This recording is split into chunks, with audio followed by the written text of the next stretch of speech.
अस्सलाम वालेकुम। इस वीडियो में हम CSS की डिस्प्ले प्रॉपर्टी के बारे में सीखेंगे। आपको ऑलरेडी ये पहले वीडियोस में बता चुका हूँ कि मिसाल के तौर पर इस वेब पेज का जो कोड है हाइपरलिंक वाला, यहाँ पर अगर आप देखें तो यहाँ पर हाइपरलिंक्स शो हो रहे हैं।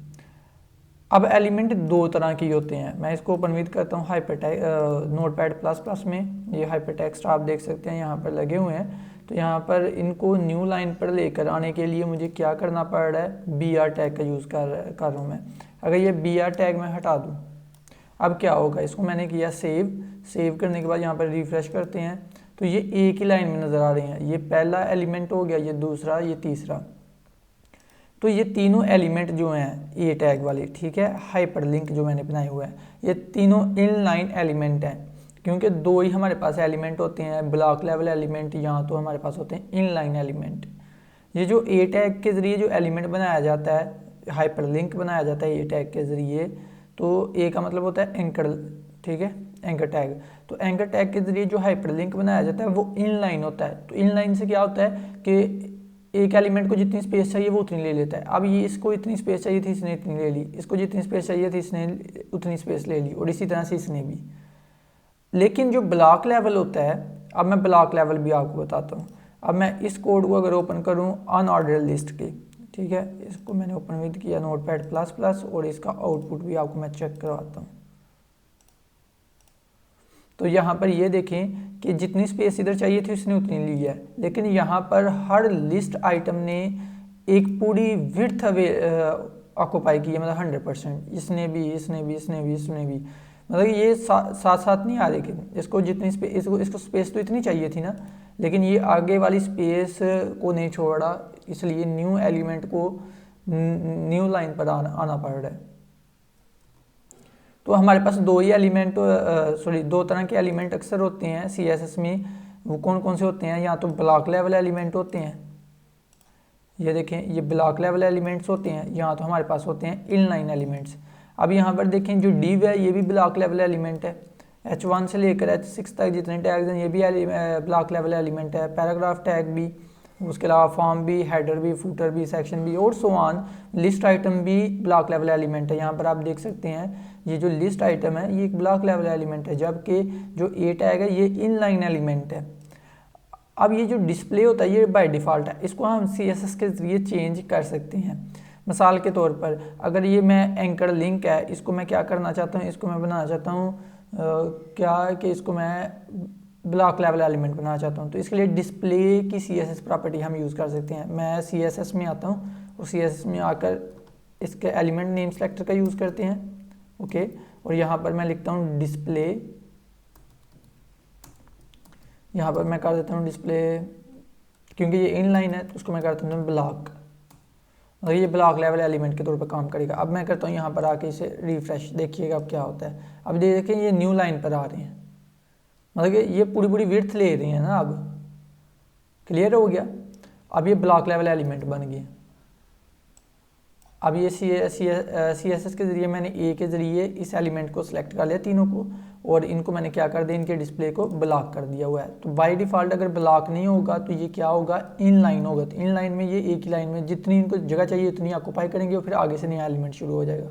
ये देखें जी, क्लियर हो गया। आई होप आप समझ रहे होंगे जो मैं समझाने की कोशिश कर रहा हूँ। तो जबकि जो ये by default block level element है यहाँ पर अनऑर्डर लिस्ट में, तो इस पर मैं CSS अप्लाई करना चाहता हूँ। यहाँ पर मैं स्टाइल का टैग यूज़ करूँगा ताकि इंटरनल CSS दे सकूँ, स्टाइल, और यहाँ पर इंटरनल CSS देते हैं। मैंने लिस्ट आइटम पर देनी है ना, ठीक है। तो यहाँ पर मैं list item element name selector use करता हूँ, लिस्ट आइटम, यहाँ पर CSS अप्लाई की प्रॉपर्टी ऐड कर देते हैं डिस्प्ले। ये ऑलरेडी ब्लॉक लेवल है तो इनलाइन करने के लिए इसको इनलाइन लिख देंगे, ओके। इसको मैंने सेव कर लिया, यहाँ पर आकर रिफ्रेश करते हैं तो ये देखिए एक ही लाइन में अब जितनी इसको स्पेस चाहिए थी इसने अपनी स्पेस ली, ठीक हो गया। फिर नेक्स्ट एलिमेंट ने अपनी स्पेस ली, समझ रहे हैं बात आप। तो ये देखें ये एक एलिमेंट है, दूसरा, तीसरा, चौथा, पांचवा। तो इस तरह से जितनी इन लाइन में क्या होता है, जितनी स्पेस चाहिए होती है एलिमेंट को वो उतनी लेता है, जाके ब्लॉक लेवल में वो पूरी की पूरी विड्थ को ऑक्यूपाई कर लेता है। फिर मतलब न्यू लाइन से नया एलिमेंट शुरू हो रहा होता है। आई होप कि आपको समझ आ रही होगी। जो मैं समझाने की कोशिश कर रहा हूँ। अब डिस्प्ले के ज़रिए हम ब्लॉक लेवल को इनलाइन कर सकते हैं, इनलाइन को ब्लॉक लेवल कर सकते हैं। इसके अलावा एक और होता है जिसको हम कहते हैं नॉन। इससे क्या होगा, चलें इसे करके देखते हैं। अब इसे मैं लिख देता हूँ नॉन। अब क्या होगा, इसको मैंने सेव कर लिया, यहाँ पर आकर रिफ़्रेश करते हैं तो ये नज़र ही नहीं आ रही। ठीक हो गया जी। अब लेट से मैं यहाँ पर बाहर एक पी टैग लिखता हूँ।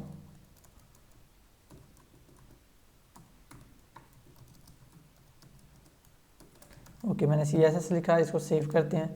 अब देखें जी, मतलब कि वो एलिमेंट जो है ना वो ऐसे लग रहे हैं जैसे डिलीट हो गए हैं, मतलब कि डिस्प्ले नहीं हो रहे, वो हाइड हो गए हैं, आप एक तरह से कह सकती हैं। क्लियर हो गया ना, डिस्प्ले से मतलब अब वो डिस्प्ले मतलब हो ही नहीं रही वहाँ पर। अगर इसको डिस्प्ले को मैं हटा दूँ यहाँ से, इसको मैंने सेव कर लिया, यहाँ पर रिफ़्रेश करते हैं तो ये देखिए अब ये डिस्प्ले हो रहे हैं।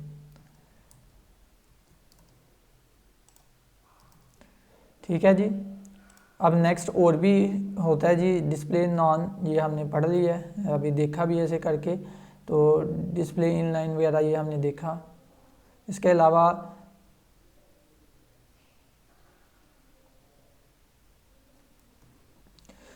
यहाँ पर ये साथ में हम हिडन का भी यूज़ कर सकते हैं एलिमेंट के साथ।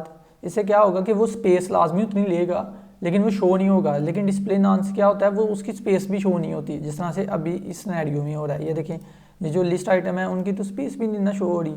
अगर मैं क्या कर दूँ, इसकी जो विजिबिलिटी है,